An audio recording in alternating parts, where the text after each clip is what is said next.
interpretację robię. Pomóż ludziom. Weź go.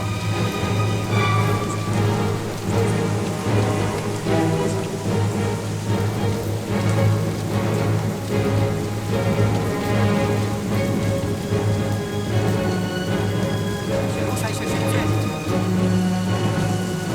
Trzymaj jak to.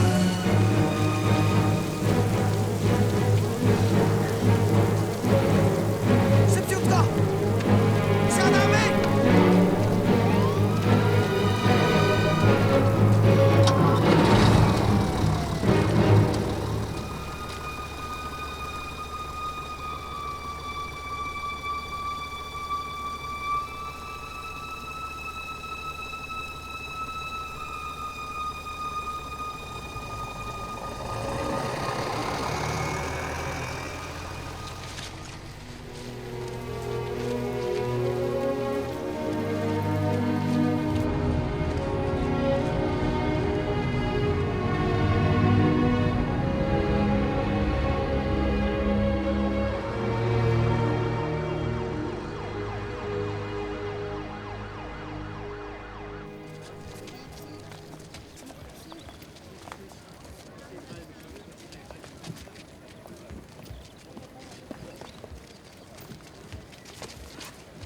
Znasz tego pacjenta? Owszem, jest z mojego oddziału. Płocki. Mocno zdefeksiały, wiesz, wieczny pacjent, choroba szpitalna i takie tam.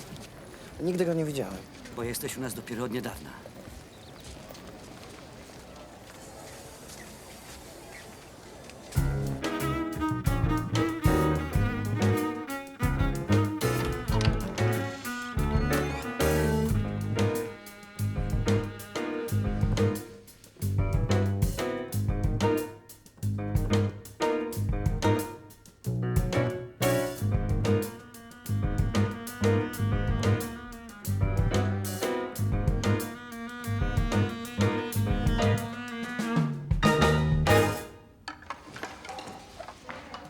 Mamy salę jutro o 5:00, pamiętacie? Dobrze? No to pa dziewczyny, trzymajcie się. Hej, słuchałeś? No, trochę w końcówce. No i co? Co mnie pytasz? Przecież ja nic nie słyszę. Boże, no coś możesz powiedzieć. No to mogłabyś tam bardziej zaszaleć na koniec. A, ty jednak słyszysz, widzisz? Okej, dobra, popracuję nad tym. A kiedy wyjeżdżacie? Za tydzień. No właśnie, musimy o tym pogadać, jak to wszystko zorganizować, jak mnie nie będzie. Chodzi o Julkę. Może lepiej do mojej mamy niż do twojej, co? Dla niej dziecko to teraz jak terapia, a twoja kompletnie zajęta tym swoim. Ile on tam jest lat młodszy? Daj spokój, przecież mama doskonale da sobie radę z małą i z Tadeuszem, a twoja powinna najpierw wyjść z żałoby. Ona w ogóle nie wie, na jakim świecie żyje, czy w ogóle żyje. Do mojej. Tadeusz.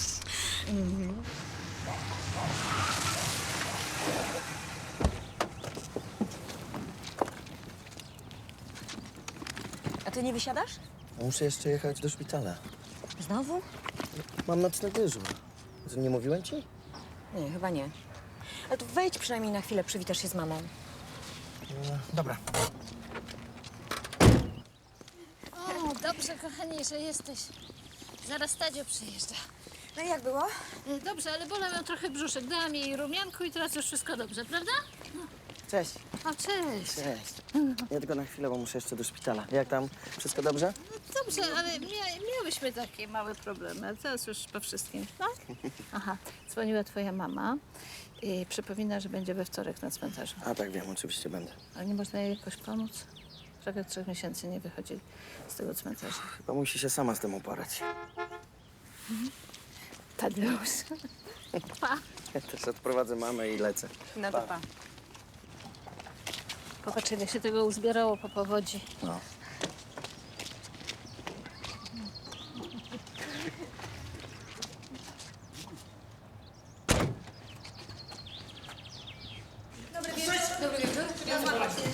Gdzie mnie prowadzicie, co?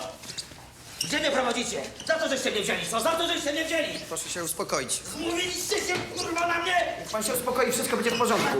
Pierdalaj! No nieładnie. Za to, żeście mnie wzięli! Mówiliście Siostro Fenaktil. Jaka dawka? 2 ampułki i ampułka relanium. się na mnie, no! Co chcecie? Co chcecie, kurwa, zrobić? Pierdalaj! Nie będzie skurwiel pluł mi w twarz.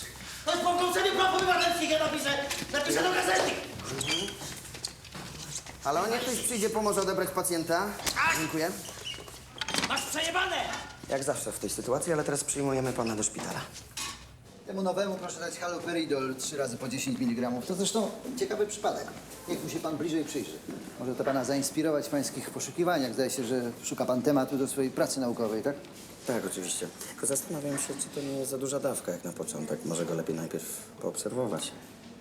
Widzę, młody człowieku, że jest pan zwolennikiem szkoły profesora Dębickiego. Ale proszę mi wierzyć, doktorze, że my w naszym szpitalu też mamy niezłe rezultaty. Panie doktorze, Mam teraz obchód. przepraszam bardzo. Wiem, ale mamy problem z tym Płockim, którego kazał mi pan znaleźć. Co się stało? To jest jego teczka, ale mocno niekompletna. Brakuje wielu szczegółów. Są tylko karty zleceń leków i niepełne wkładki do historii choroby z ostatnich 5 lat. Może jest u nas od 5 lat. Nie wiem, ta teczka wygląda na jedną ze starszych. Jest więcej niepełnych? Nie, to jest jedyna. No to może dokumenty tego Płockiego są w innych teczkach. Nie wiem, koledzy nie natknęli się. Właściwie skończyliśmy pracę i nic nie zostało. Już skończyliście. Brawo. No to co? Do kasy. Skończę obchód, przyjdę podpisać wam rachunki. A co z teczką? Dobra, przyjrzę, zastanowię się.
Co?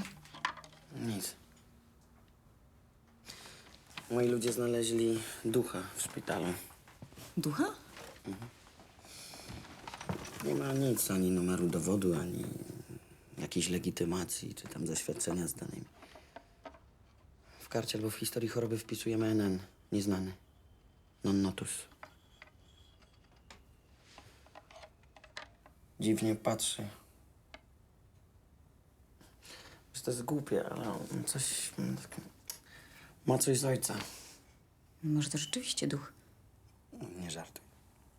Duchy z nami mieszkają. Przecież wiesz, że w to wierzę. Kostek. Popatrz na mnie. Julia śpi? Zasnęła. Ale chyba znowu ma jakieś problemy z żołądkiem, bo wymiotowała. Może to tylko niestrawność. Na wszelki wypadek poradź się jutro lekarza.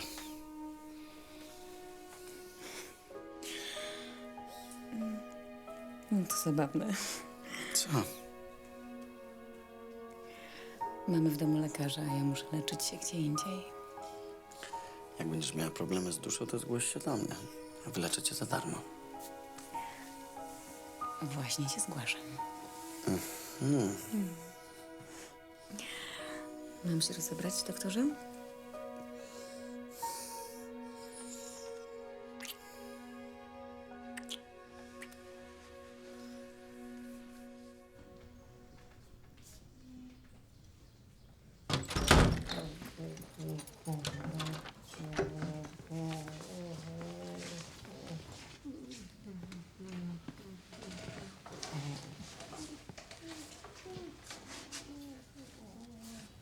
Pan Płocki?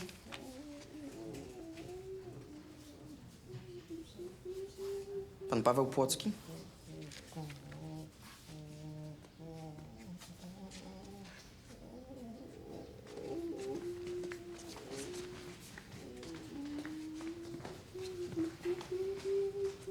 Mówiłem ci. Chodźmy.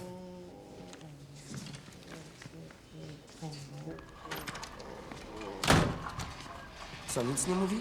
Czasami monosylabami, czasem jakieś neologizmy, ale trudno powiedzieć, o co chodzi. Zwykle jest mutystyczny, raczej spokojny, bez objawów agresji. Dla mnie po prostu wygasł, sama pustka. Ale po co ci to? To jest dziwna sprawa. Poprosiłem stażystów. Oni tutaj porządkują papiery po powodzi, żeby znaleźli jego teczkę. No i co? No i teczka niby jest, tylko prawie pusta. Nie ma podstawowych danych. Nie przypominasz sobie czegoś więcej? Wiesz, zacząłem tu pracować tylko rok przed tobą. Tak. A kto tu był od dawna? Z kim ja mógłbym pogadać? Musiałbyś pogrzebać w papierach. Albo zapytaj ordynatora, on powinien coś o tym wiedzieć. O, właśnie tak. Pogadam z nim. A jeszcze jedno, a mógłbym porozmawiać z tym Płockim? Co? Dla mnie to banalny przypadek, ale jeśli chcesz... No, zaintrygował mnie. Dzięki. Cześć. Co, panie doktorze, dał pan to ogłoszenie? Jakie ogłoszenie? W sprawie tego Enena. Jak pan chce, to ja to mogę załatwić. Mój kumpel pracuje w tutejszej wyborczej. Tak? Trzeba by coś napisać i koniecznie zdjęcie. Może go ktoś pozna. No skąd ja teraz wezmę jego zdjęć? Można mu zrobić. Teraz na pewno inaczej wygląda, no ale kto wie? Mogę mu pstryknąć, mam zawsze aparat ze sobą. Gdzie zniknąłeś? Dzień dobry. Już idę, skończyliście? Tak, już po naradzie. Czekam w holu. Okej. Dobrze, a gdzie pana znajdę? Na dole, najlepiej w izbie przyjęć.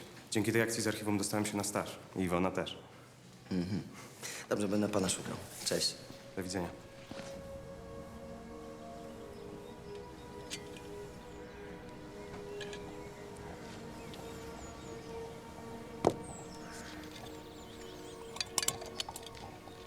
Mógłby jeszcze żyć. Nie ma sensu ten cały pozew. Czego ojcu się to należy? Jeżeli ktoś w szpitalu nawalił, to powinien ponieść karę. Mówiłam ci, trzeba było zapłacić. Teraz to już nie ma po co. A co by to dało? Czy tak jest wszędzie? U mnie w szpitalu myślisz, jest inaczej? Ile razy widzę, że ktoś jest chory, a później wpada w inną chorobę, a na końcu umiera. Teraz mam takiego jednego, Enena. Jakiego Enena? Nie rozumiem. Gość, o którym nikt nic nie wie, nikt się nim nie opiekuje. Jaki to ma związek? Nieważne. Mówmy sobie po imieniu. Ja jestem Konstanty, a ty Paweł, tak?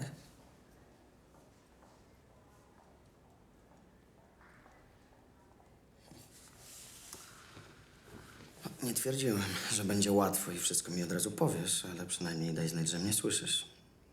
Albo spójrz na mnie. No dobra, skoro nic nie chcesz mówić o sobie, to ja ci opowiem o mnie. Nazywam się Konstanty Grot, mam 29 lat, jestem psychiatrą. Pracowałem już w 2 szpitalach, niestety musiałem odejść, bo były redukcje. Jak zwykle uderzyli w młodych. Ten jest 3. Ale niestety mieliśmy powódź i wszyscy wylądowaliśmy tutaj. Także w pewnym sensie płyniemy w tej samej łodzi. Co jeszcze chcesz wiedzieć? Mam żonę, Renatę. 5-letnią córeczkę, piękną. Żona gra na altówce. Dużo wyjeżdża, ale nieźle jej idzie. Taki babski jazz. Co jeszcze? Mam otwarty przewód doktorski. Nie jestem pewien, czy wybrałem odpowiedni. Spojrzałeś na mnie. Spojrzałeś, widziałem. Nie mów, że nie. Spojrzysz jeszcze raz? Okej. Może to przypadek, a może nie. Będziemy nad tym pracować, panie kolego. No jesteś, chodź, chodź, chodź. Mam teraz dla ciebie niespodziankę. Zrobimy ci zdjęcie. Zgadzasz się? Może ktoś cię rozpozna. Dawaj. Spokojnie. Nic się nie bój. Ej, spokojnie. Spokojnie. Nie bój się. To tylko zdjęcie. Spokojnie. Dziwna sprawa. Nietypowa. Dobrze by było to wyjaśnić. Szczerze mówiąc, miałem nadzieję, że pan dotąd mi pomoże. Ja mam wrażenie, że ten Płocki jest w zakładzie no, przynajmniej od 10 lat, jeżeli nie więcej. Kto tam mógł pracować w tym czasie? Wie pan, nie pamiętam. Ludzie przychodzą i odchodzą. Ponad 10 lat pan mówi? Tak myślę. Może Ambroziak? Ambrosiak? A ten od powodzi? Często się pokazuje też w telewizji. Stał się popularny. Kiedyś był dyrektorem administracyjnym pańskiego szpitala. Nawet chyba kilka lat. Potem się wycofał, zajmował różne stanowiska. W Radzie Miejskiej gdzieś tam jeszcze. No ale teraz po tym sukcesie pewnie ma apetyt na coś więcej. No znam go. Jeżeli pan chce, mogę pana z nim skontaktować. Może coś pamięta. To może by od razu spróbować zadzwonić. Można? No dobrze.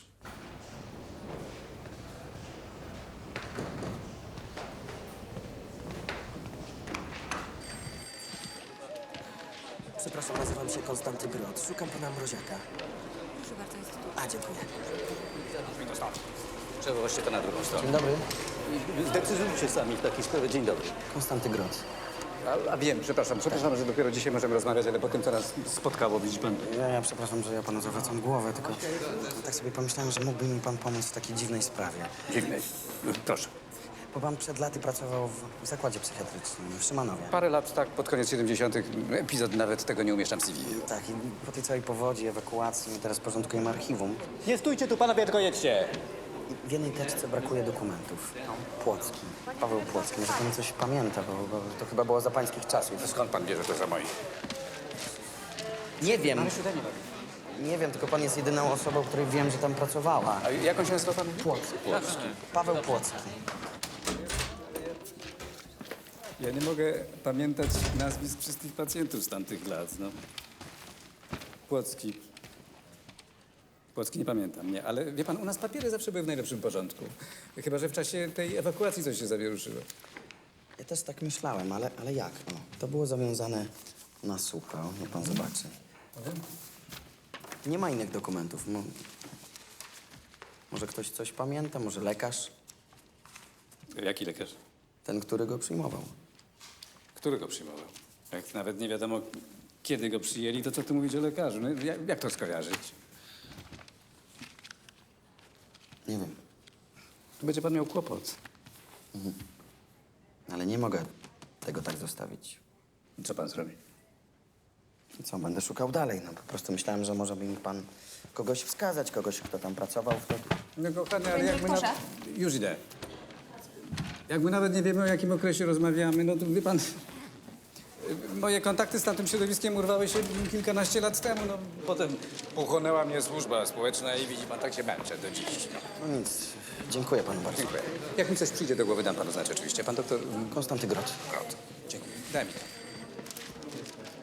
Niepotrzebnie pan się fatygował. Ekspertyza jest jeszcze nie gotowa. Mówiłem panu, żeby pan się uzbroił w cierpliwość. Nie mamy zbyt wielu faktów, a to jest długi proces. No, ale przecież to trwa już ponad miesiąc. Ale może powstać nawet i drugie tyle. Biegli zawaleni są różnymi sprawami, a ta nie jest prosta. To, nie wiem, nie można by złożyć jakiejś skargi? Może to by przyspieszyło sprawę. Widzę, że pan jest w gorącej wodzie kąpany. Skarga tylko opóźni jeszcze procedury. Najlepiej cierpliwie poczekać. Zobacz, co ci przyniosłem.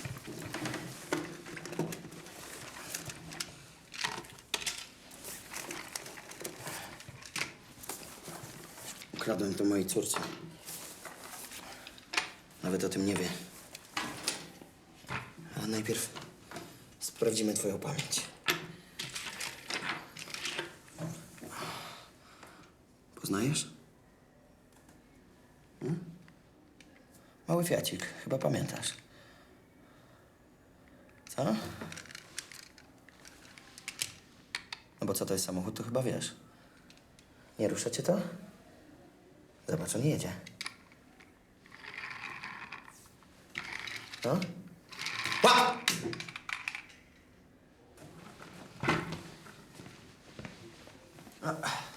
Widzisz, musisz mi pomagać. Jak się zepsuje, to Julka mnie zabije. A to? Co? Lokomotywa. Pamiętasz? A poznajesz. Byłeś kolejarzem? Bo ktoś z rodziny?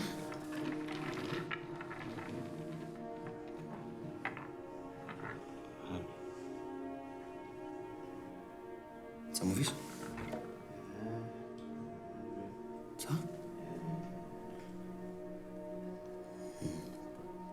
Widać, że przez te lata nikt nie próbował z tobą rozmawiać. Ale ze mną będziesz musiał. Ty się skup na sukcesie. Jak mi będziesz tak mówił, to mi struna pęknie podczas koncertu. No, pa, kochanie. Nie daj o sobie zapomnieć tatusiowi, dobrze? Dzwoń do niego od babci i przypominaj mu, że oprócz pracy są jeszcze inne rzeczy. Mamo, a kupisz mi jakieś rzeczy? Dobrze, za 5 dni. Pa. A, i zadzwonię jak poszło. No przecież do ciebie i tak nie można się dodzwonić. Nagram ci się.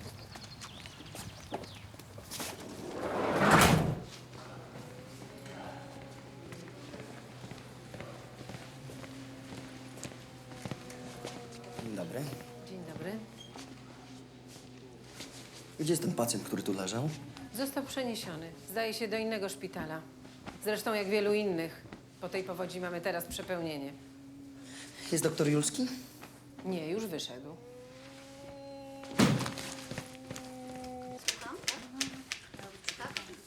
Przepraszam, gdzie przeniesiono pacjenta Pawła Płockiego z oddziału psychos?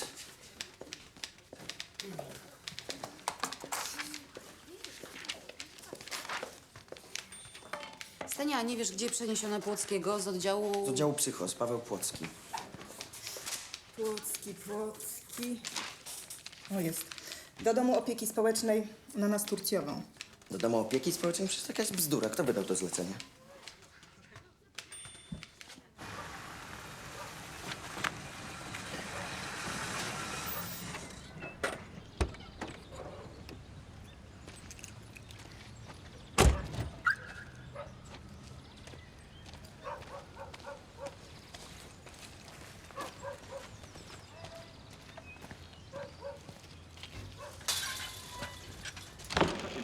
Odesłałem 2 pacjentów z Kiki. Agnieszki chyba nie wróciła do domu.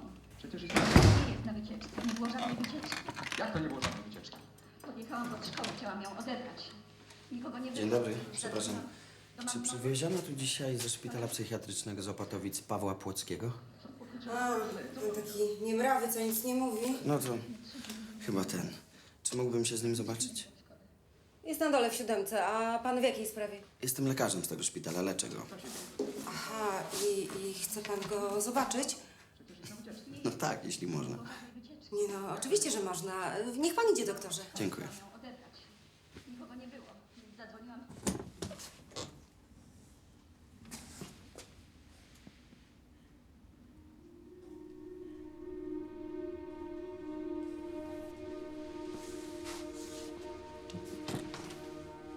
No to cię znalazłem.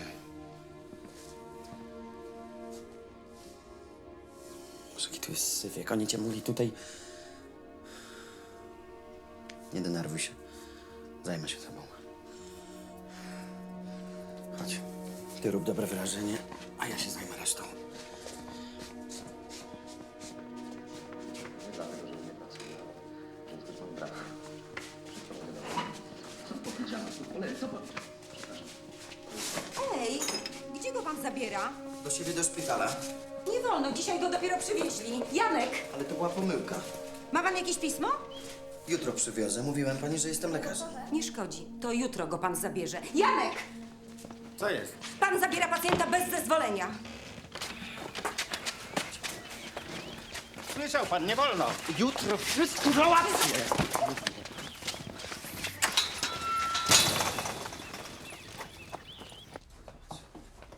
Proszę, tak sobie tutaj właśnie mieszkam. A gdzie bycie tutaj? Czekaj, może tu chodź na chwilę. Czekaj, przepraszam. Tak? Ale nie. Kurczę, zapomniałem zupełnie. Tak, bo mam spore problemy z jednym pacjentem. Przykro mi, ale mama może odebrać Julkę z przedszkola. No, Ja już naprawdę nie dam rady. No trudno, to poczekają. Niech mama weźmie taksówkę, później się rozliczymy. Przepraszam, naprawdę, bo... Tak. Tak, ja ją jutro odbiorę. No, dziękuję, dziękuję. Chodź. Zobacz. Tu będzie twój pokój. O, zaraz go jakoś urządzimy, to się nic nie martw. Siadaj sobie. A tutaj? Chyba mnie za to nie wsadzą, co?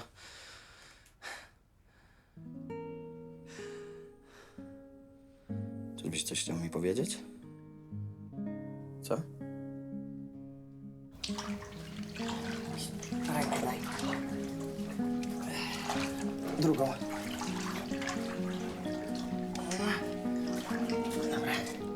Nie wiem, czy ta kąpiel służy terapii, ale przynajmniej będziesz czysty. Ja już się dzisiaj kąpałem, także... No już. Dziękuję ci bardzo.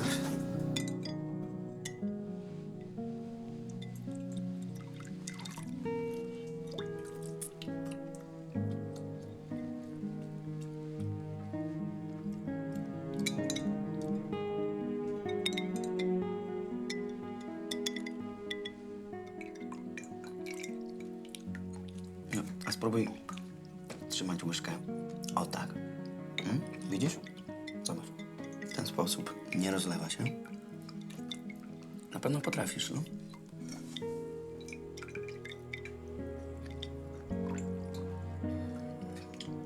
Dobra, spróbuj jeszcze raz. Na pewno ci się uda.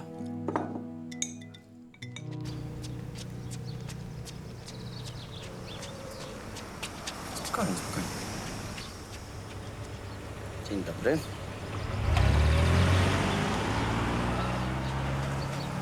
No i teraz się facet zastanawia, skąd tu sąsiad wziął kogoś takiego?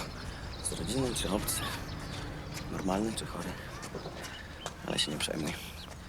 Obaj wiemy, że jesteś w porządku, nie będziesz sprawiał żadnych problemów. Jedyny problem to to, że ja nic o tobie nie wiem. Nadal. No zrozum, że na dłuższą metę to jest męczące. No bo odwróćmy sytuację. Ty się mną opiekujesz, leczysz, poświęcasz mi dużo czasu.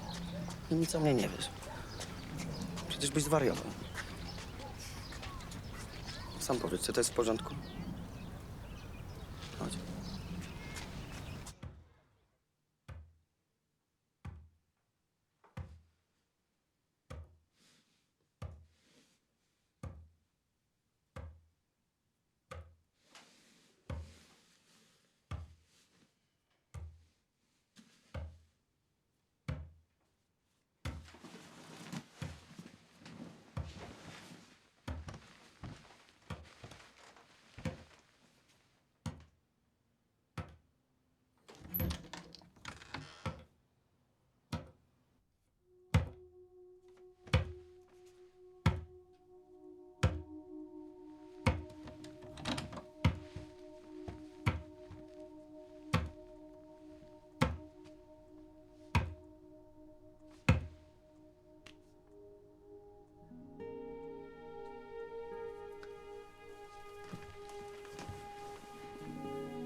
Co pan mi tu opowiada? Można postępować niekonwencjonalnie, ale są pewne granice. Jak pan sobie to wyobraża? Będzie pan go trzymał cały czas w domu, to wbrew regulaminowi. Nie mogłem pozwolić, żeby zgnił w jakimś domu opieki społecznej. Mój dom chyba jest bardziej odpowiednim miejscem. No dobrze, może zaszła jakaś pomyłka. Sam nie wiem, jak mogło do tego dojść. Ale to nie zmienia pańskiej sytuacji. Z tego co wiem, to już wcześniej były z panem problemy. Ta rodzina, która oskarżyła pana o agresywne zachowanie. Przecież oni chcieli ubezwłasnowolnić zdrową matkę, to chyba musiałem zareagować. Z tym Płockim jest zupełnie inna historia. Ja chcę go nadal obserwować. Zrobię to na własny koszt, wezmę urlop. Przecież ja mam prawie 1,5 miesiąca jeszcze zaległe. Chcę z nim rozmawiać. Zacząłem też aktywizację ruchową. Nie wiem, strasznie się pan zaangażował. Tak. Jaką ma pan gwarancję, że to się uda? Żadnej. Ale wyleczenia się zdarzały.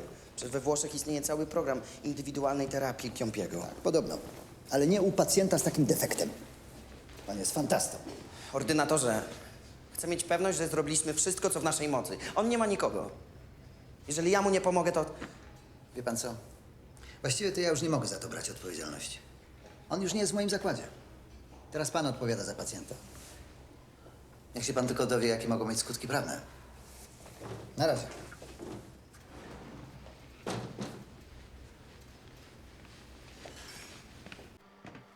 No witam. Nie no, panowie, mówiłem przecież, że u mnie się nie pali. Dzięki za opiekę. Co to za zdjęcia? A to jak byłem w Indiach 2 lata temu. Co tam robiłeś? Turystycznie? Nie, szukałem Boga. Znalazłeś? Nie, ale znalazłem spokój, potrzebowałem go wtedy. Chyba ja też tam powinienem pojechać. Proszę bardzo. Spodenki. Niezłe, co? Będą pasować? Zobacz. A, panie doktorze, dzwonił ten kolega, dziennikarz. Zgłosiła się jakaś kobieta, to zdjęcie kogoś jej przypomina. Poważnie? Tak. Chcę się spotkać. Tutaj mam jej numer.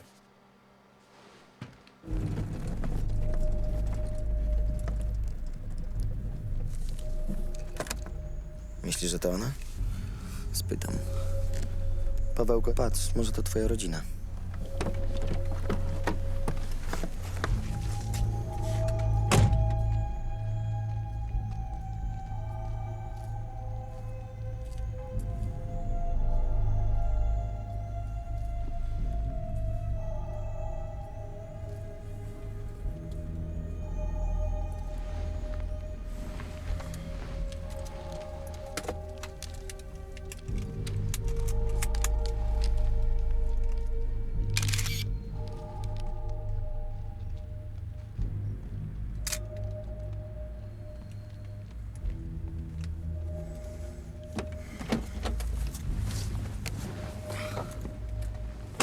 I jak? Zero reakcji. A co z nią? Fałszywy trop. Ile nasz Pawełek może mieć lat? 40-45. W każdym razie nie 55. Pawełku, to chyba nie jest twoja żona, co? Rozumiem. Masz. Jedna ręka, druga i teraz do przodu, do tyłu.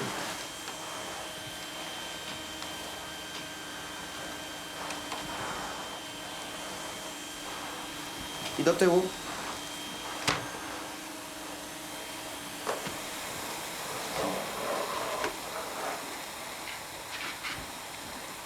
No, troszkę pomyliłeś odkurzanie z malowaniem. W sumie było nieźle. Hej. Hej. Kiedy wróciłaś? Przed chwilą odebrałam jeszcze Julkę od mamy. Tato, patrz, co mi mama kupiła. Hej, kochani. Przepraszam, ale... A to jest Paweł. Paweł, pamiętasz, mówiłem ci, ten bez dokumentów. Mieszka u nas. Trochę sprzątaliśmy. Jak to mieszka? On jest z zakładu? Tylko na krótko. Później ci wszystko wytłumaczę, dobrze? To jest Chodź. jakiś zwariowany pomysł. No, co ci przyszło do głowy? Kto się będzie nim zajmował? Ja. Ale ja tutaj też mieszkam i dziecko. Ale nie przejmuj się, wszystko jest pod kontrolą. On jest przecież chory. Nie jest tylko otępiały, ale jest spokojny. W szpitalu nie było z nim żadnych problemów. Miał tylko nieciekawe otoczenie. A właśnie terapia polega na tym, żeby przebywał wśród normalnych ludzi, żeby się nie bał. Ale ja się boję, nie ma mowy. Ale poczekaj. Porozmawiajmy spokojnie. Zrozum, przecież to jest mój zawód. Może uda mi się go przywrócić do życia, chociaż trochę. Ale zapominasz o mnie. Ja nie mam zamiaru siedzieć w domu z jakimś czukiem. Ja będę z nim siedział. Tylko kilka tygodni chcę zobaczyć, czy ta terapia ma w ogóle jakiś sens. Chodź, Julka. Kochanie.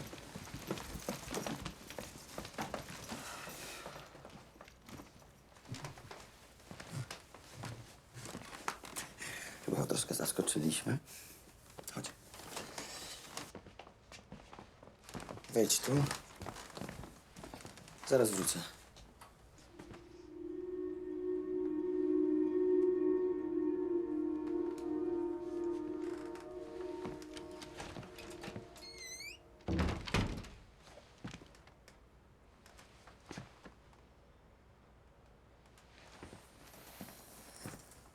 Posłuchaj, no to się stało tak nagle. Wywieźli go do jakiegoś okropnego domu opieki, no żebyś widział, jakie tam są warunki.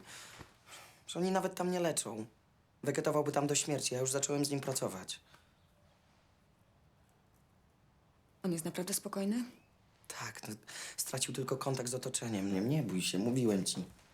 Nie zauważono u niego żadnych objawów agresji. Dobrze, jak chcesz, to go wywiozę. No. Jak długo miałby tu być? Tydzień, może 2.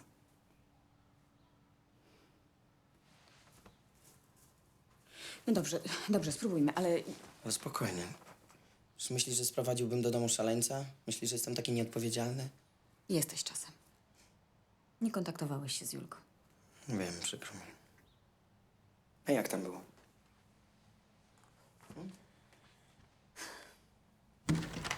Siostro, nie zostawiłem tutaj tablicy Rorschacha. Nie wiem, panie doktorze. A co to za tablice? Jak wyglądają?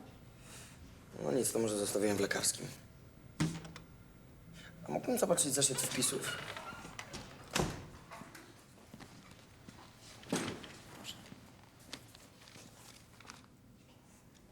A nie ma wpisu tego pacjenta, który mnie opluł. Zapomniała siostra, przecież prosiłem. No ale to niemożliwe. Przecież wpisywałam. Pamiętam jak dziś. Że coś nie tak z pamięcią, bo widzę niezły burdel tutaj macie. Ale panie doktorze, no naprawdę. Zaraz, Krysiu, przecież 3 tygodnie temu zaczynałyśmy nowy zeszyt. Może tam jest ten wpis.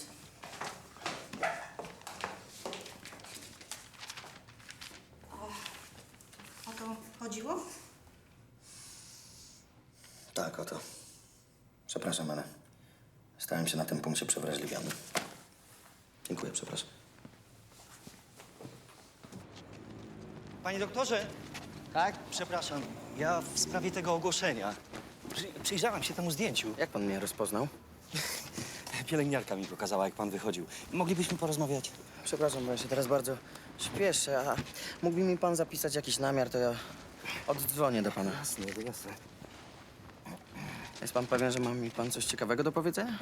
Znaczy, tak mi się wydaje. On mi przypomina jednego mojego kolegę z klubu. Trenowaliśmy karate. Karate, no to już brzmi dobrze. Dobra, oddzwonię, dzięki. Dziękuję.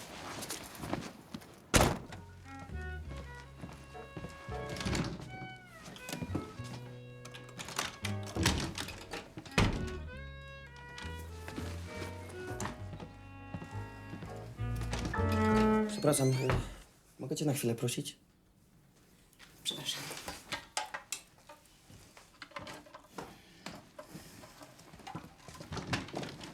Dlaczego go zamknęłaś na klucz? Przecież się umawialiśmy. Nie jestem sama, przecież widzisz. To były tylko 2 godziny.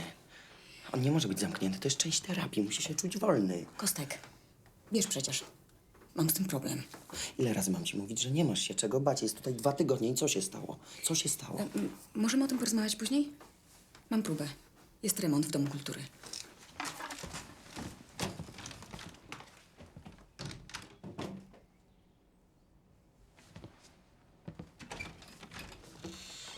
Przepraszam. My się chyba nie znamy. Nie. Jestem Ludmiła. Pracuję u państwa. Aha.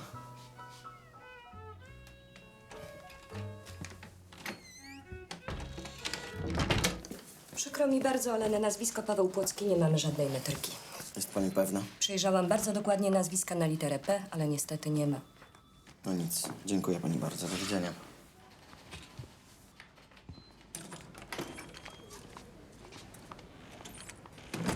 I co, obywatelu NN? Nie macie. W komputerze nie ma. A te wcześniejsze? Przecież musicie mieć sprawy meldunkowe, te sprzed 5 i te sprzed 10 lat. Mieliśmy, ale jak był pożar w 88, to większość dokumentów spaliła się, a komputerów jeszcze wtedy nie było. No to co robicie, jak ktoś przychodzi po jakieś zaświadczenie? Nic. Wypadek przy pracy. Wydajemy nowy na podstawie dowodów. To faktycznie, radzicie sobie, dziękuję. Chodź, znów cię nie ma.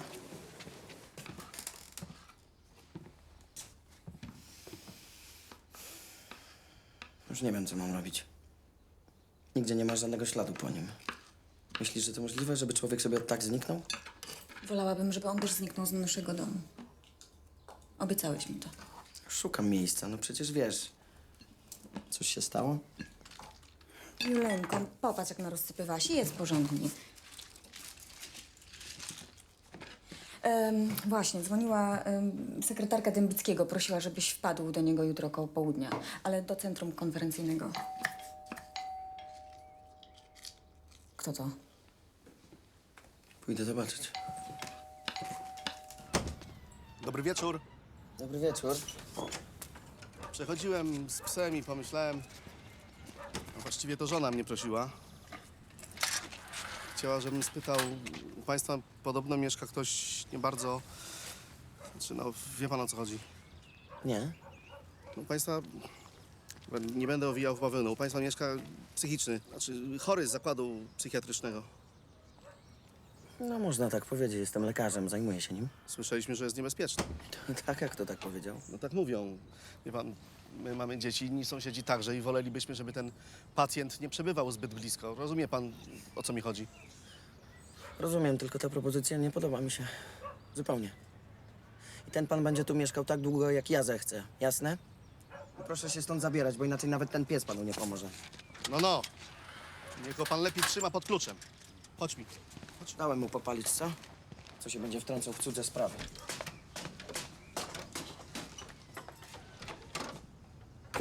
Powiem wprost, nie akceptuję pańskich działań. Działań? Tak. Z indywidualną terapią środowiskową. To całe porywanie pacjenta, przewożenie go do domu i tak dalej. Pan już wie?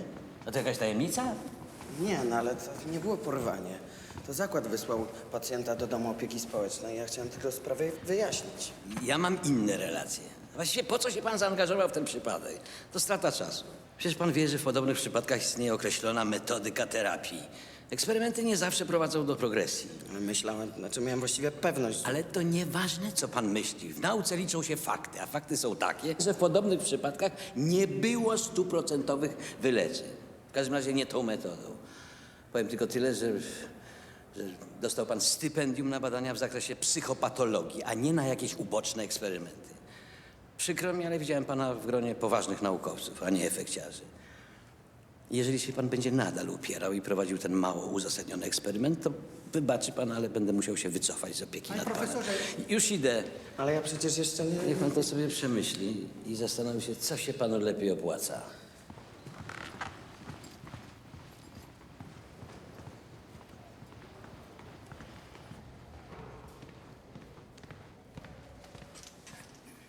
Co, on gra w karty? Nie no, gra to za dużo powiedziane, ale coś tam kuma. No, niech pan zobaczy. Kładę damę trefl. No, przebij. No, połóż wyższą kartę. No.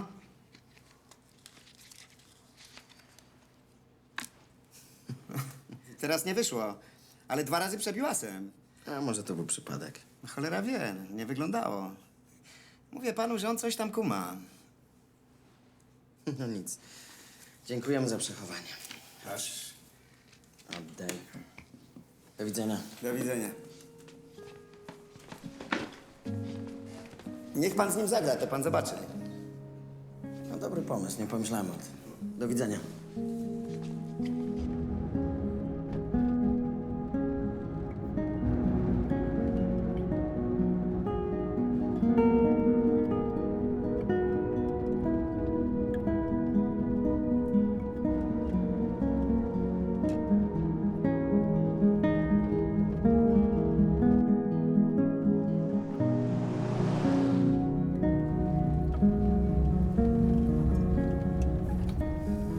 Niby nic nie kojarzysz, ale w karty grasz. Co, cwaniaczku? No dobrze, zobacz, to jest plac Solidarności. Dawniej czerwony. Co to jest Solidarność? Chyba kojarzysz, co? Co robiłeś w sierpniu 80 roku? A później? Byłeś już w szpitalu? No powiedz coś gdzieś. To musisz mieć zapisane, nie możesz być białą plamą.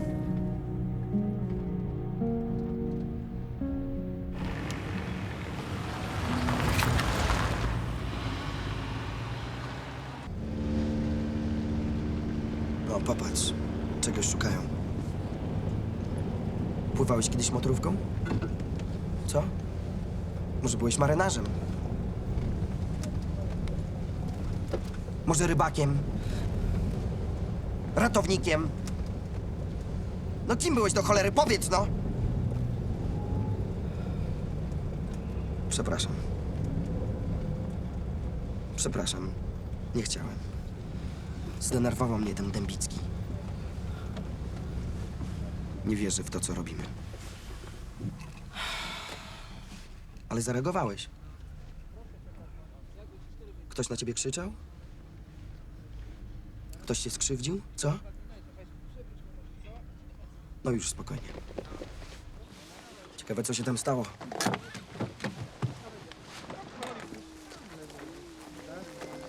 Te 2 dni leżą. Weź, przewróć go może, co? Proszę się cofnąć. No właśnie. Mówiłem, żeby nie podchodzić.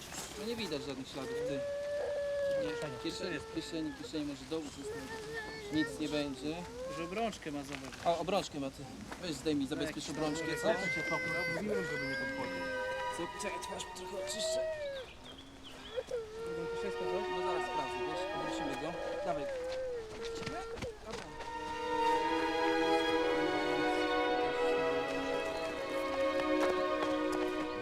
Poczekaj!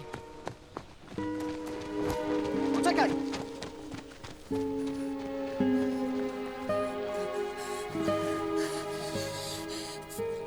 Trop! Boże, ty mówisz? Tak, to był trup. Właśnie go wyciągnęli, utonął. Nie, ja chcę... Nie mogę. Nie mogę. Nie szkodzi, ważne, że zacząłeś mówić. Trup. Nie żyje. Mówiłem ci, utonął. Nic już nie możemy zrobić. Nie. Nie.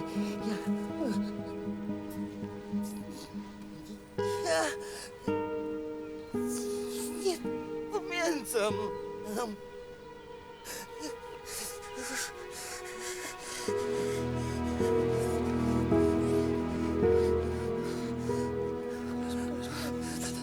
Już.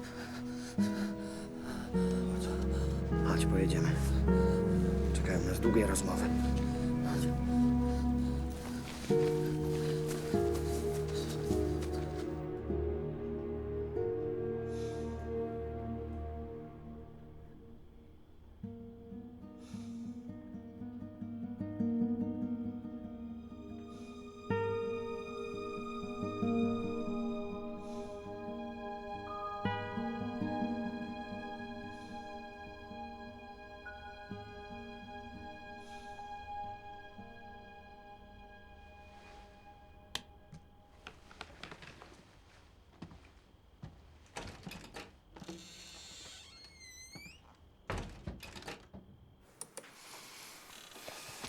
No dobra, to w tych latach nic nie ma, a sprawdźmy 70.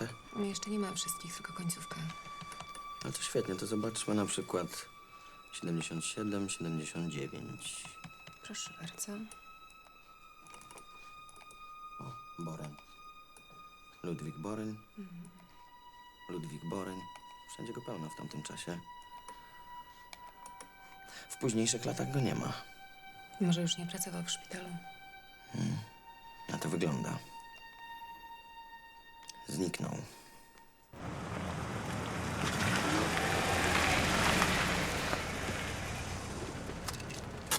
Dwie minuty. Zaraz wrócę. Okej? Nie otwierać drzwi od wewnątrz. Włączę alarm. Nie otwieraj. Nie mówi się, nie otworzę. Nie otwieraj. Oj, nie drocz się.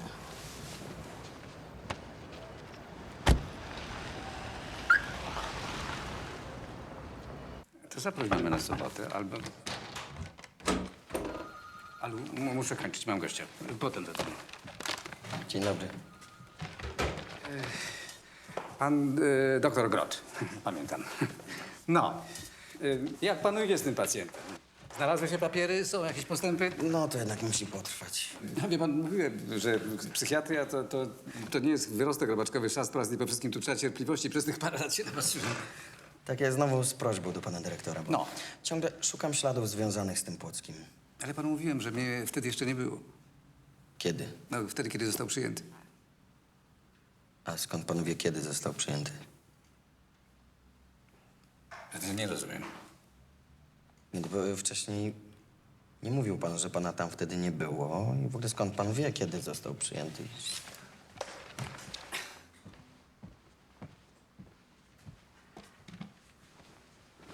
Chwileczkę, pan chce powiedzieć, że ja kłamię, tak?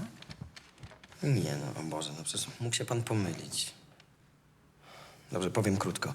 Sprawdziłem, że Płockiego przyjęto do szpitala 25 lutego 78 roku. No. Mało. W lutym tego roku głównym przyjmującym pacjentów był Ludwik Boreń. No, a pan już wtedy był w szpitalu, no to musiał pan znać doktora Borenia. Boreń, oczywiście tak, no. Nie no, tak możemy rozmawiać. No, doktor Boreń, tak, był taki, ale jakoś był krótko. No i co się z nim stało? Wyjechał. Dokąd? No, każdy wjeżdża tam, gdzie mu lepiej płacą. No szkoda. Bo właśnie on coś mógłby więcej powiedzieć o chorobie Płockiego. No i po 20 latach, wie pan, nie sądzę. No, czasem się tak zdarza, że po latach coś się człowiekowi przypomni.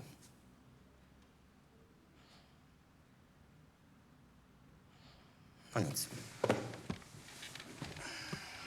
Dziękuję. Do widzenia.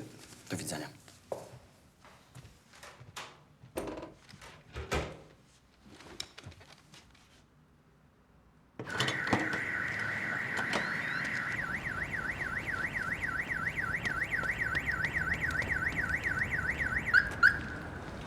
Mówiłem ci, żebyś nie wychodził, no. Włożył. Chciałem... No, o takiej terapii nie myślałem. No, ale może, kto wie. Chodź.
Hej.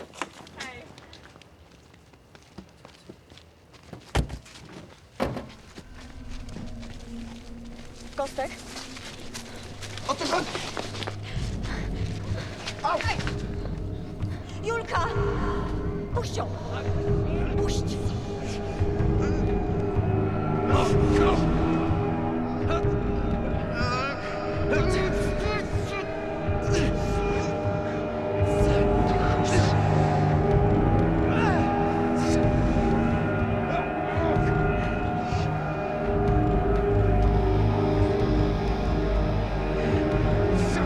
Ludzie! Pomocy! Ej, zbytkamy!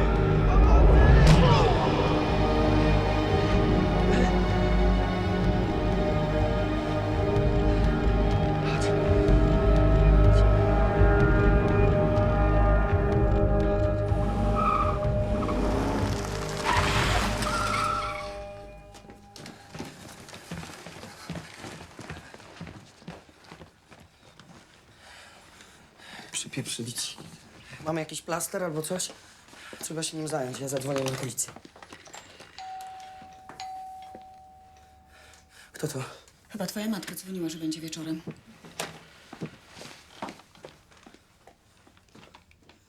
Policja?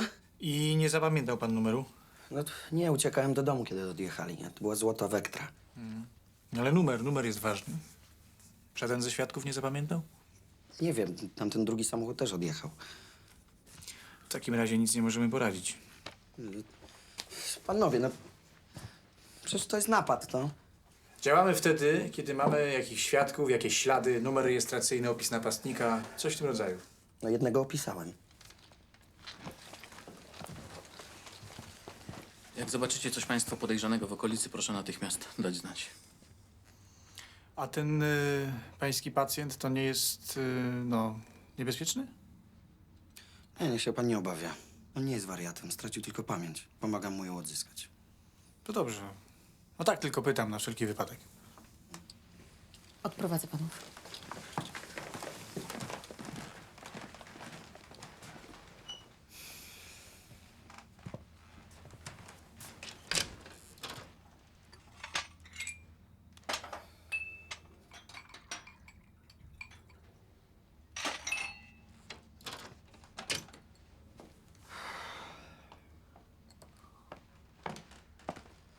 Poszli?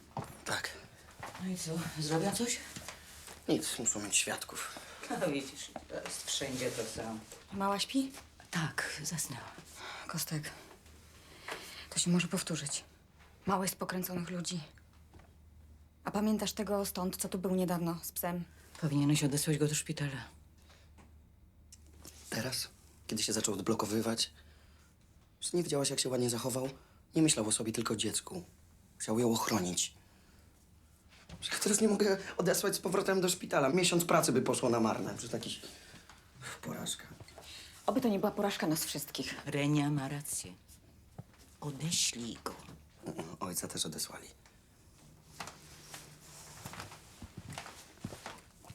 Zamówić ci taksówkę, bo ja już... Nie, nie trzeba, zaraz mam autobus. Nie mieszaj ojca do tego. To nie ma nic wspólnego. Sama mówiłaś, że trzeba zawsze walczyć do końca. Daj Sama tak spokój, mówiłaś. ojca nie wskrzesisz. Że nie wskrzeszę, ale przynajmniej świat będzie bardziej uporządkowany. O co mu chodzi? Tylko on wie. Bez sensu te rozmowy. Bez sensu.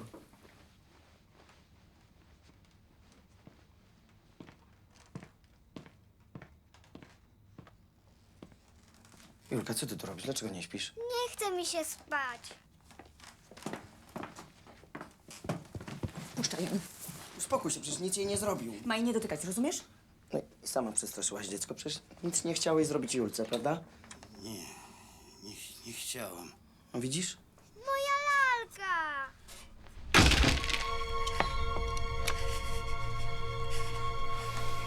Widzisz? Masz swojego łagodnego chorego.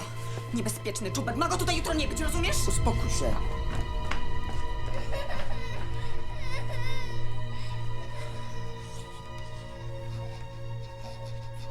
Już, spokojnie. Już. No i widzisz? Wyrzucają nas.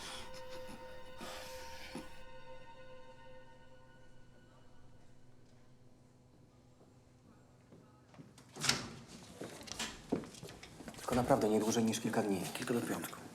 Okej? Chodź, doktor zaprowadzi cię do twojego pokoju.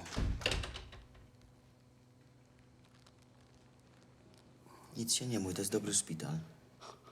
Nie bój się, nic złego tutaj się nie stanie. Jutro tu wpadnę, okej? Przyprowadź go do 4. Tak, dobra, dzięki. Chodź. Chodź. Zabierz mnie. Nie mogę. Nie chcę.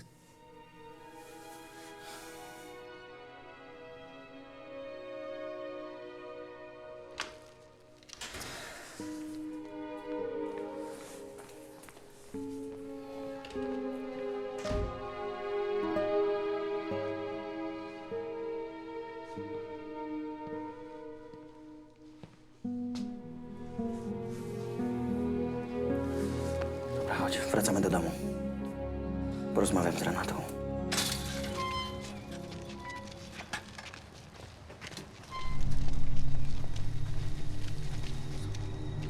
Co to jest?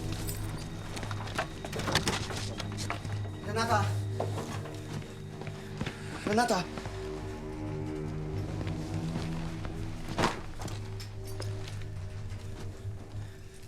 Co się stało? Gdzie jest żona? Pani Renata pojechała z malą do rodziców. Co się stało? Powiedziała, że tam zostanie. Ktoś rzucił kamieniem do okna i tam była przyczepiona taka karteczka.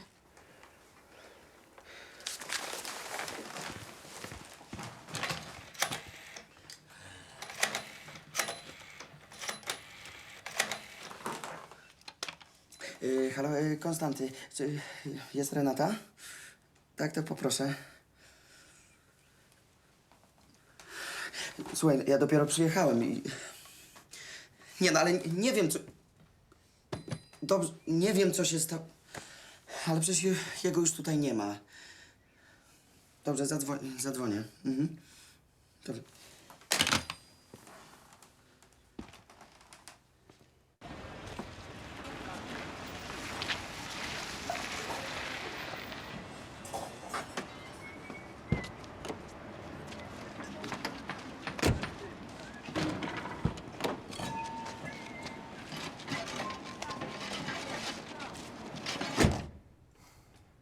No nie wiem, trochę tu ciasno.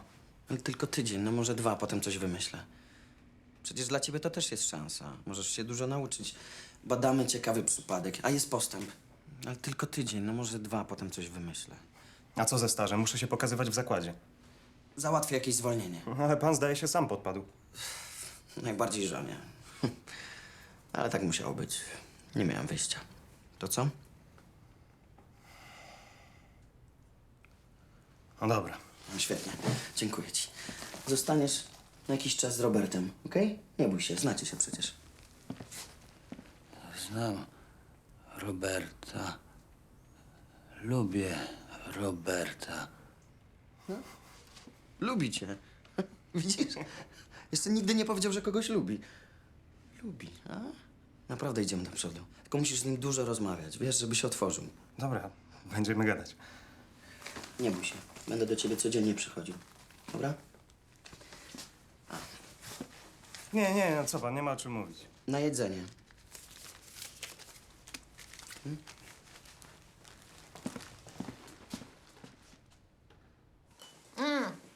Tadeusz, pomóc ci? Nie trzeba, zaraz będzie gotowe. Nadzwyczajne, co?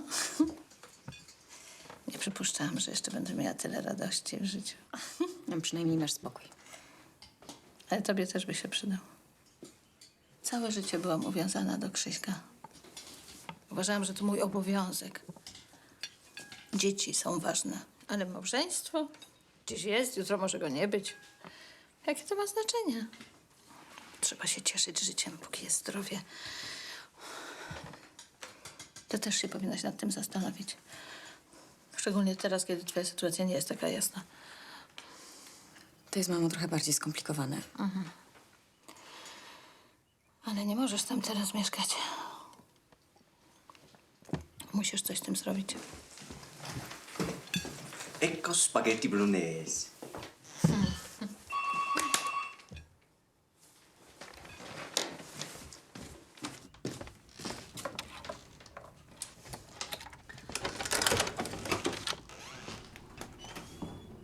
Dzień dobry.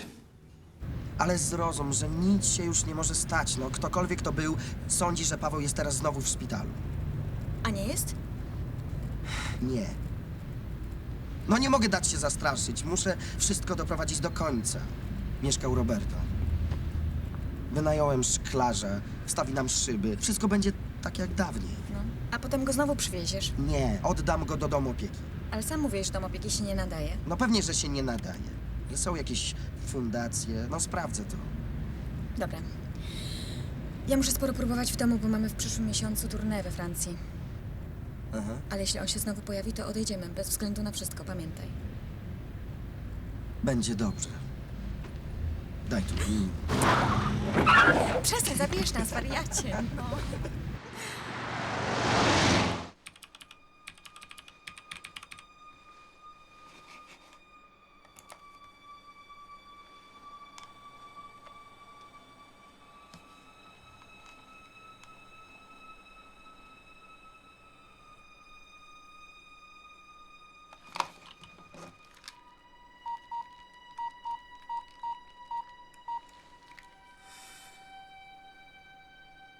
Robert, halo, cześć.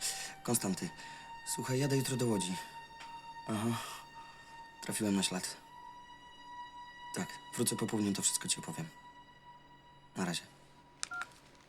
Szkoda, że pan tak bez uprzedzenia. Widzi pan, teraz mam seminarium. Po południu lecę do Genewy. No, ale doktorantowi profesora Dębickiego nie mogę odmówić pomocy. Może pan zadzwonić za tydzień? Chętnie, ale ja mam tylko jedno pytanie. Tylko jedno. No, proszę. Czy przyjął pan do szpitala psychiatrycznego w Szymanowie w 78 roku pacjenta o nazwisku Płocki? Paweł Płocki. Sądziłem, że będzie to pytanie o charakterze naukowym. A do czego właściwie potrzebna panu ta wiedza? Chyba nie do doktoratu. Nie, po powodzi po prostu mamy straszny bałagan w dokumentach. Niektórzy pacjenci nie mają nawet historii choroby. Szukam kogoś, kto pracował w zakładzie w tamtych latach. Może ktoś mógłby mi pomóc. Nie, chyba nie wyobraża pan sobie, że mam teraz w głowie dokumentację sprzed 20 kilku lat. No nie, to jakiś absurd. Przepraszam, studenci czekają, a znany jestem z punktualności. Do widzenia panu.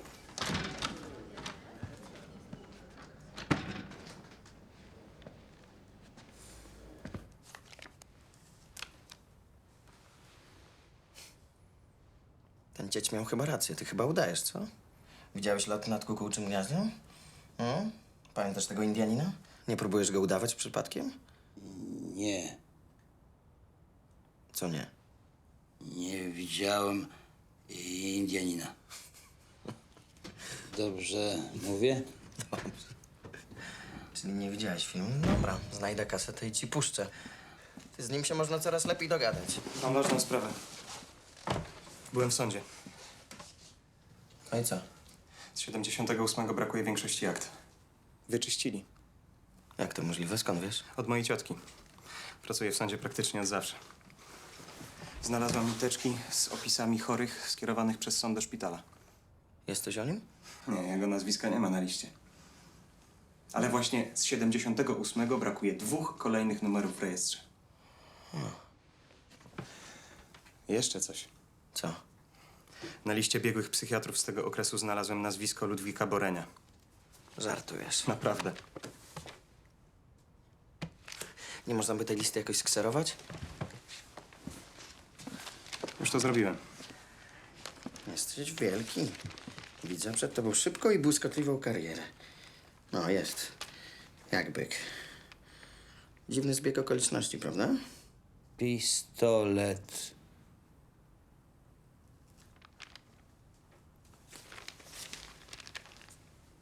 Sztruksowych łaska ma pani. Sztruksowych. Przepraszam. Tak. Czy ja mógłbym na sekundkę prosić? Przepraszam.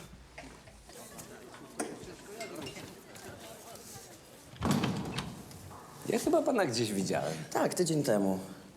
Pytałem pana tego pacjenta, którego przyjął pan do szpitala psychiatrycznego. W 78. A, to znowu pan. Tak, ja mam tylko jeszcze jedno pytanie. Czy to nie jest dziwny zbieg okoliczności, że jednocześnie był pan biegłym w sądzie rejonowym we Wrocławiu i lekarzem w szpitalu, do którego przywożono podejrzanych o chorobę psychiczną? Myślę, że nie mamy sobie nic do powiedzenia. Żegnam pana. Chodź. Coś mi się wydaje, że facet nie chce z nami rozmawiać. Niech pan poczeka. Nie odzywaj się. Tak? Co to jest? To jest właśnie ten pacjent, o którym panu wspominałem. No dobrze, ale tylko na chwilę. Chodźmy tam jest o tej porze pusto.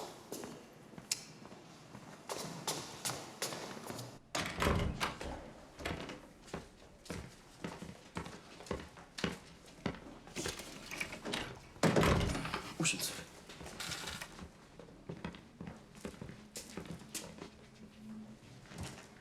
Czy on kontaktuje? Owszem. A w jaki sposób dowiedział się pan o tym sądzie i w ogóle o tej sprawie? Od ludzi, którzy pana rozpoznali, znalazłem dokumenty. Tutaj pan ja? Nie. Tu mam inne, jego. Tamte zabezpieczyłem. To po co pan tutaj przyszedł? Chciałem się czegoś więcej o nim dowiedzieć. Przecież pan zniszczył wszystkie dokumenty. Tylko pan mógł to zrobić. Myli się pan, to nie ja. A kto?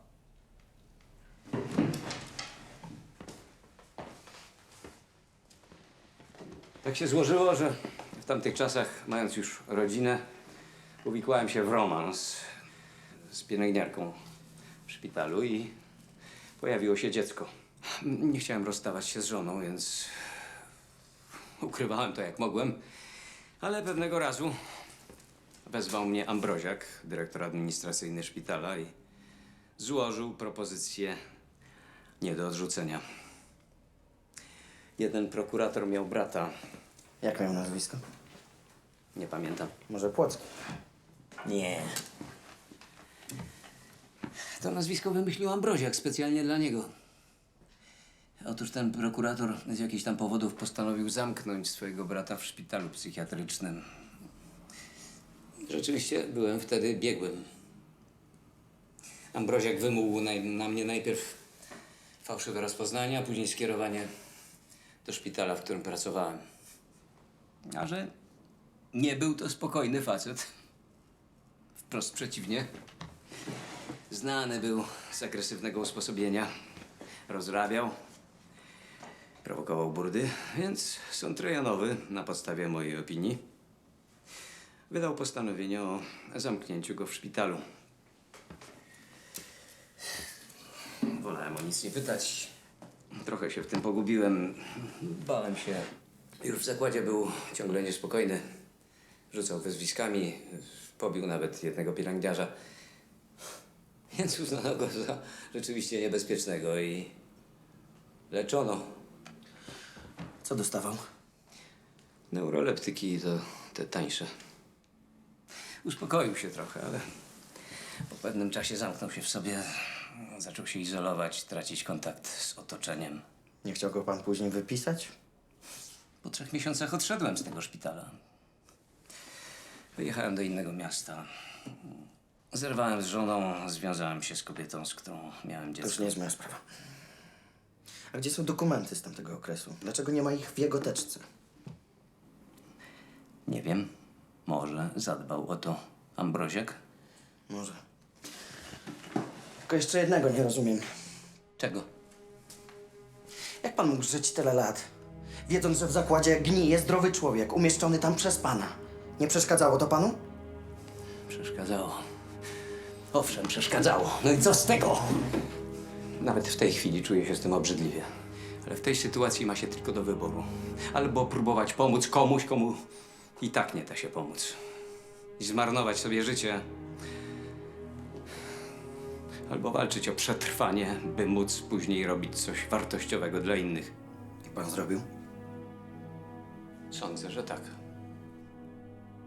Ale myślę, że wyczerpaliśmy już temat.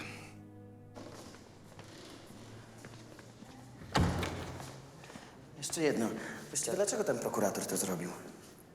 Nie wiem, naprawdę nie wiem. Aha, przypomniałem sobie. Mąka. Co? No tak się nazywał ten prokurator. Mąka? Mąka. Mówi ci coś to nazwisko? Mąka? Mąka, może? A tego tam rozpoznałeś? Nie wiem. Taki, no. Naprawdę tak rozrabiałeś? Co on zmyśla? Nie pamiętam. Słuchaj, tak będzie zawsze? Nie. Chodź sprawdzimy w samochodzie, czy się dobrze nagrało. Chodź.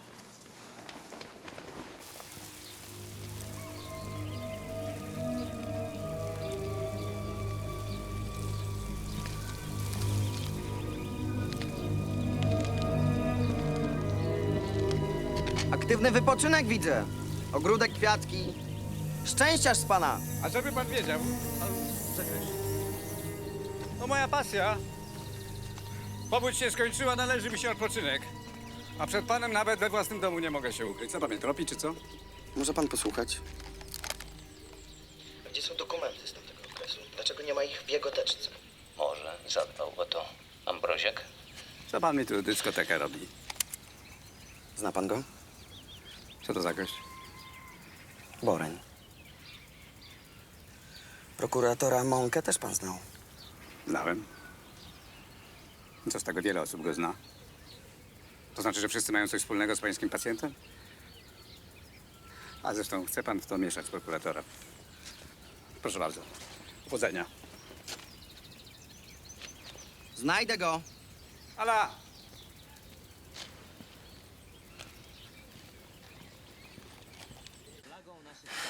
Facet pracował we Wrocławiu, to z tym nie powinno być problemu. Trzeba skurczybyka znaleźć.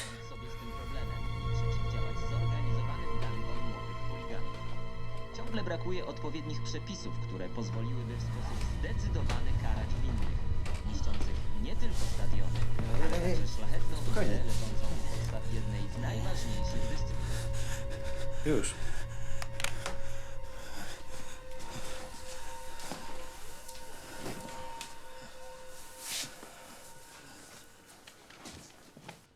Coś ci się kojarzy?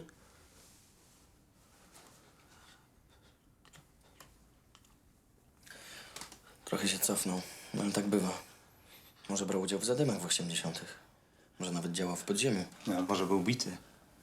Dlaczego tak zareagował na tego topielca? Może widział zabitego człowieka. No, może. Dlaczego własny brat go umieścił w zakładzie? Chyba że rzeczywiście nabawił się jakiejś choroby. Ten Boreń coś mówił o jego agresji, że był z tego znany.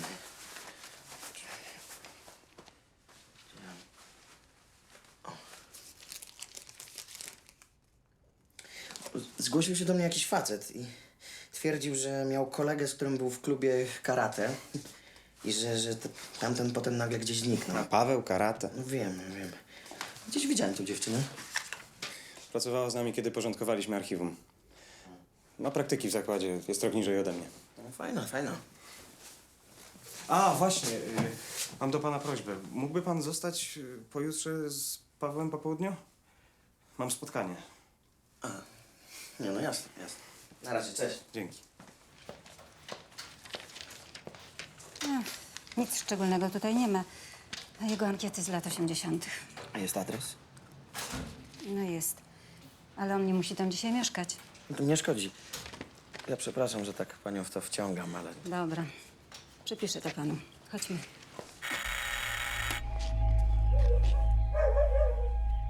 Kto tam? Dzień dobry, nazywam się Konstanty Grot. Chciałbym chwilę porozmawiać. Chwileczkę.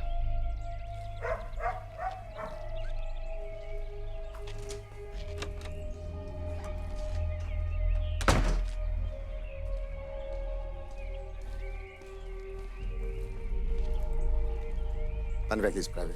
Czy pan się nazywa Mąka? Powiedzmy, o co chodzi? Chciałbym porozmawiać o pańskim bracie. Ja nie mam brata.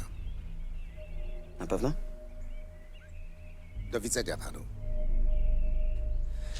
Do widzenia.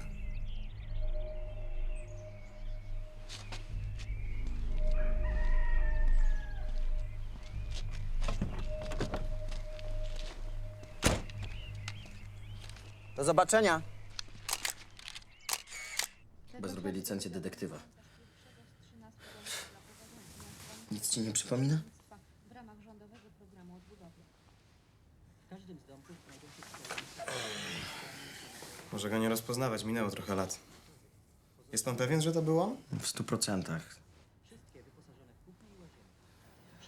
Może dać sobie spokój, co? Tyle bieganiny, nic z tego nie wynika, nic. Chyba pan żartuje. Nie, mówię serio. Już mam tylko dosyć. Przecież jestem lekarzem, a nie jakimś śledczym. Licencji detektywa raczej nie zrobię.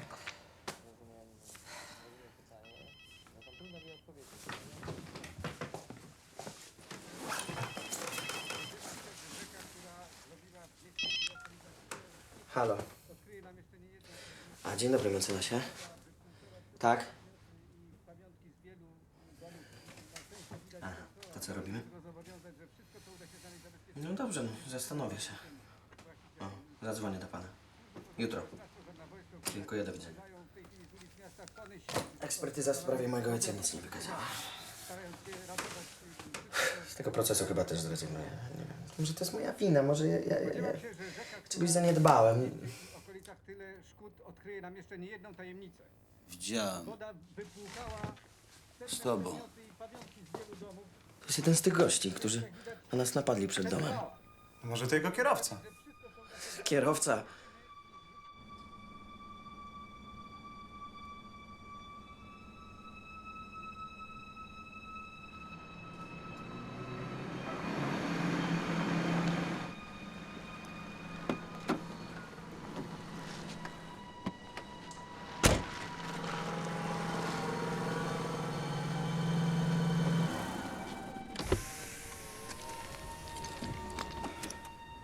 Dlaczego pan mnie nachodzi?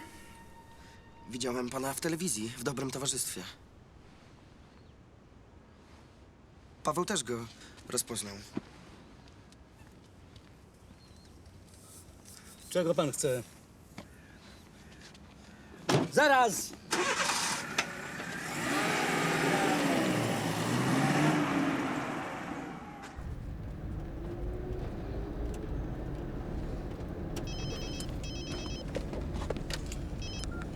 Tak, słucham.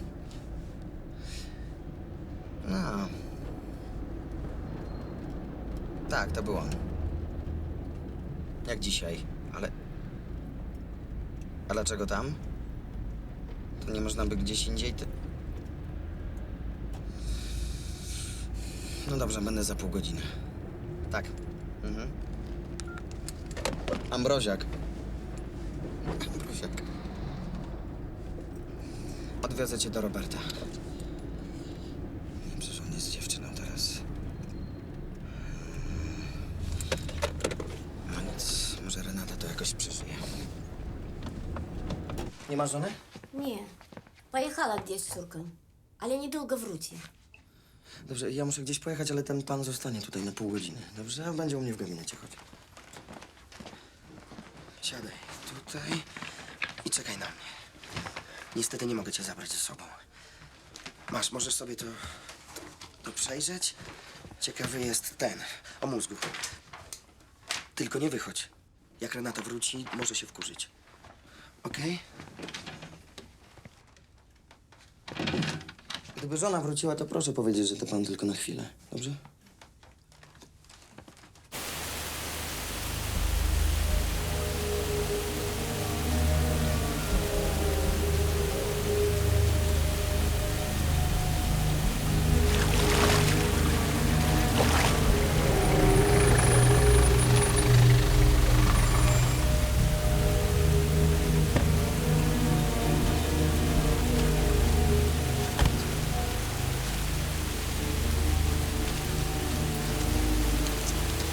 Mogę wsiąść? Tak. Znowu, jak się ta powódź powtórzy, to biedne miasto już tego nie wytrzyma. Będziemy teraz rozmawiać o pogodzie? Przecież pan już wie. Co? Paweł jest moim bratem. Przecież to jest brat Mąki, tego prokuratora.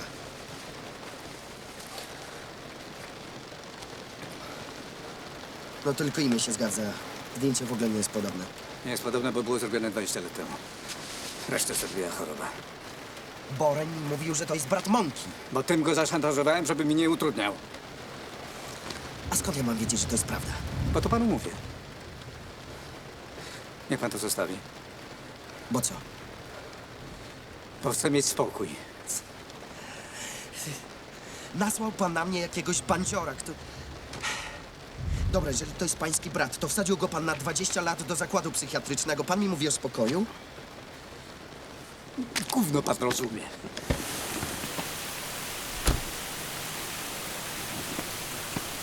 Wsadził go pan do zakładu, własnego brata. Co go miałem zabić? Co to znaczy? Niech pan trzeba.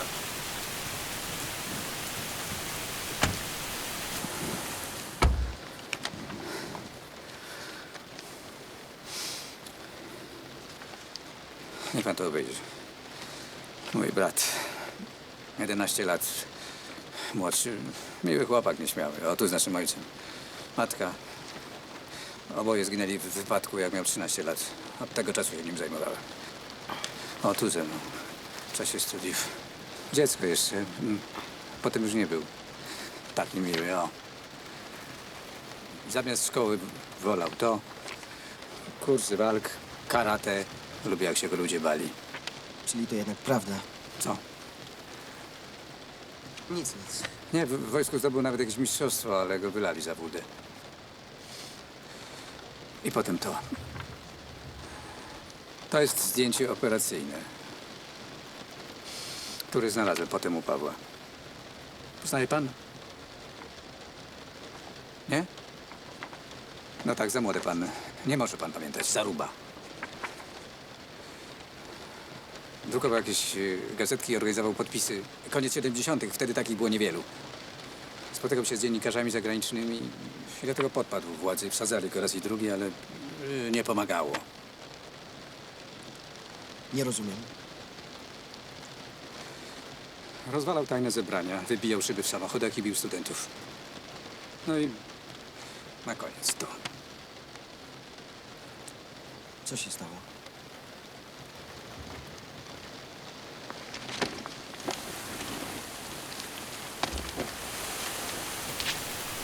Co się stało? Tu uciekł. To jest nasza działka. Tu go znaleźliśmy z żoną moją, pierwszą, jak przez 3 dni nie odpowiadał na telefony. Tu leżał w Żygowinach. Bił! Że zabił człowieka. Wysłali go na demonstrację, żeby zastraszył tego Zarubę, a on go zabił. Zabił go! Mój brat! Przestraszyłem się, że go będą kryć, dopóki go będą potrzebowali, a potem sami go załatwią. Powiedziałem Boreniowi, że ma być podkładka, żeby go zamknęli na jakiś czas w szpitalu. Przyjechali, zabrali go, jak leżał nieprzytomny po kolejnym chlaniu. Tak go pan tam zostawił na 20 lat? No co miałem zrobić? Miałem pozwolić, żeby zabijał ludzi? Co by pan zrobił na moim miejscu? To był mój brat!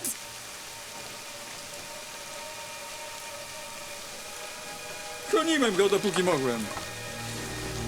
Sam tego nie wytrzymywałem. Życie mi się rozwalało, wyjechałem stąd. A jak wróciłem, to już był jak warzywo. Kochałem go, a wyszło tak. On mnie rozpozna? Wyzdrowieje?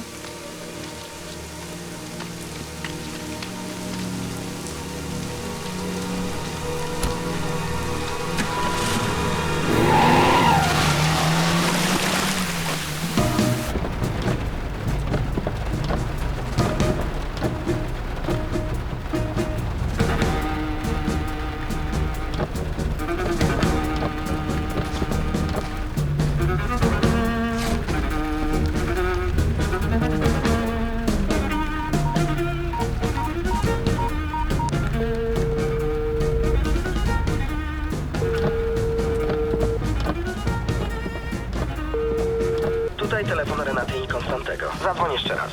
Reniu, przepraszam cię. Zostawiłem go. Słyszysz, nie bój się, ja już jadę. Zamknij go na klucz. Rozumiesz? Zaraz będę.